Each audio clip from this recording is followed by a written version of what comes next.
Competitive exam ની અંદર પૂછાયેલો simple interest નો દાખલો. અહીંયા કીધેલું છે ભાવેશ 12% આ સાદા વ્યાજે લોન લે છે અને 3 વર્ષ બાદ વ્યાજ પેટે એ 5400 રૂપિયા ચૂકવે છે. તો આ સંજોગોમાં મુદ્દલ કેટલી છે એટલે આપણે પ્રિન્સિપલ એમાઉન્ટ આપણે શોધવાની છે. એટલે સિમ્પલ રીતે આપણે પહેલા તો શું કરશું, સૂત્ર મૂકશું. સૂત્ર શું છે સાદા વ્યાજનું? તો કે I બરાબર P ગુણ્યા R ગુણ્યા N છેદમાં 100. P એટલે પ્રિન્સિપલ એમાઉન્ટ, R એટલે આપણે રેટ આપેલો છે, N એટલે વર્ષ સમયગાળો અને છેદમાં 100.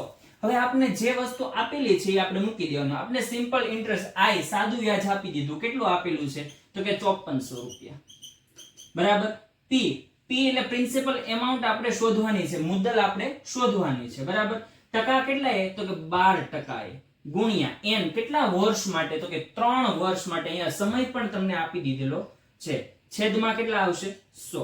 હવે આપણે જેને મેળવવાની છે એને કરતા કરશું, બાકીનું બધું બરાબરની પહેલી બાજુ જવા દઈશું. એટલે આમ થશે 5400 ગુણ્યા 100 આખાના છેદમાં 12 ગુણ્યા 3.